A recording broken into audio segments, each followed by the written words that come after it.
మేము యాక్షన్ తీసుకున్నాము, పోక్సో కింద కేసు ఫైల్ చేసినాము, బాలిక తల్లి వచ్చి పోలీస్ స్టేషన్కి వెళ్ళగానే గంట లోపట మేము కేసు బుక్ చేసినాం అన్నాడు. అది పచ్చబద్ధం, సాక్ష్యం ఇగో తననే ఉండే, ఇంకొకరు కూడా ఉన్నారు ఇక్కడ. ఇక ఇప్పుడు దాపరికం ఏం లేదు. కాళోజీ శ్రీనివాస్ కూడా అక్కడ ఉన్నాడు పోలీస్ స్టేషన్ లా. బరాబర్ ఇప్పుడు చెప్తున్నాం, సమాజానికి చెప్తున్నాం. రఘు కూడా ఫోన్ చేసి ఎప్పటికప్పుడు పోలీసు వాళ్ళతో సమాచారం తీసుకుంటున్నాడు. అందరం ఫాలో అప్ లో ఉన్నాం దాని విషయంలో. వాళ్ళైతే డైరెక్ట్ గా పోలీస్ స్టేషన్ లో ఉన్నారు. మీరు ఎప్పుడు 6 గంటలకు పోతే 12:45 కదా, 6 గంటలకు సాయంత్రం పోతే 12:45 కేసు బుక్ చేయలేదు. కాకపోతే ఎండార్స్మెంట్ ఇచ్చిండ్రు, తెల్లారి పొద్దునే కేసు బుక్ చేసిండ్రు. ముఖ్యమంత్రి చెప్తున్నటువంటి పచ్చి అబద్ధం ఇది.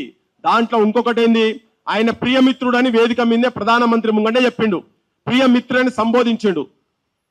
ఒక నేరస్తుడు, ఆయన కూడా నేరస్తుడు ఎట్లా చెప్తాను నేను ఇప్పుడు. ఆయన నేరస్తుడు ఎట్లో, ఒక మైనర్ బాలిక మీద అత్యాచారం చేసినటువంటి పిల్లగాని తండ్రిని స్టేజ్ మీద కూర్చోబెట్టుకొని ముఖ్యమంత్రి ప్రియమిత్రుడు అని చెప్తాడు.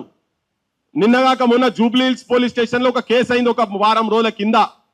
ఆ కేసు ఏంటంటే ఇట్లనే ఓడు ఇదే ట్రాప్ రిచ్ కిడ్స్ అనే కేసు పేరు మీద.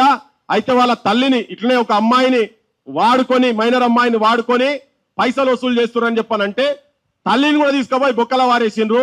ఆమె మళ్ళా కోర్టును ఆశ్రయించి బెయిల్ మీద బయటకు వచ్చింది. ఇది జరిగిన తర్వాత విషయం చెప్తున్నాను ఇదంతా.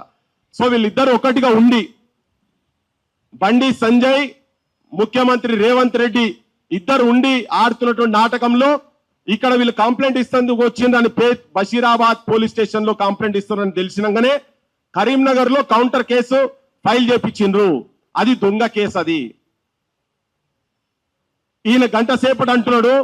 తర్వాత బండి సంజయ్ ని ఈ కేసులో A2గా పెట్టాల్సిన అవసరం ఉంది.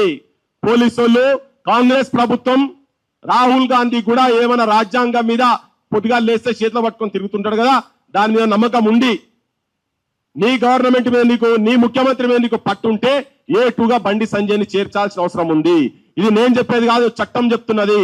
పోక్సో చట్టం కింద చెప్తున్నారు వాళ్ళు. చాలా క్లియర్ గా చట్టంలోనే ఉన్నది. ఎవరికైతే దాంట్లో భాగస్వామ్యం ఉన్నా లేకపోయినా కనీసం సమాచారం తెలిసినటువంటి వ్యక్తికి సెక్షన్ 19 కింద, పోక్సో కింద ఉన్నది. నా ముంగట ఉన్నది ఇది 19 కింద. ఒకవేళ సమాచారం తెలిసినాక కూడా పోలీసులకు చెప్పకుండా దాచి పెడితే కూడా అతని మీద కూడా కేసు కావాల్సిందే, బొక్కలు పోవాల్సిందే, 6 నెలల జైలు శిక్ష ఉన్నదని చెప్పని చట్టం చెప్తా ఉన్నది. నేను మీకు చదివి వినిపిస్తా ఇది.